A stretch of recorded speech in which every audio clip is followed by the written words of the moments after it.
Feeling stiff? This is RockFloss for your upper leg. This is a compressive tool for mobility, so we want you to start away from the heart and work your way towards the heart. With each wrap, you overlap 50% of the previous layer. For tension, start at 50% tension. You can work your way up from here, but this is a great place to start. Once you've reached the end, find a place to tuck it in. It does stick to itself, and here's where we move. Start with non-weight bearing motions. Here we have a flexion and extension of the knee.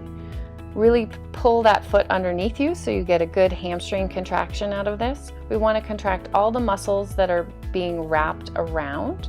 So it's important to also move the hip to reach some of these muscles as well. For the inner thigh, the quads, the hamstrings, add the hip motion to reach all of those. Now we're going to move on to weight bearing. You can start with a body weight squat in any level that you need. Then you can move on to different positioning of your feet, calf raises, side to side lunging, again at whatever depth you are comfortable doing. All we want to do is create a lot of movement in the areas that are wrapped. Then remove. This is a 3 to 5 minute solution for better circulation, mobility, and pain-free movement.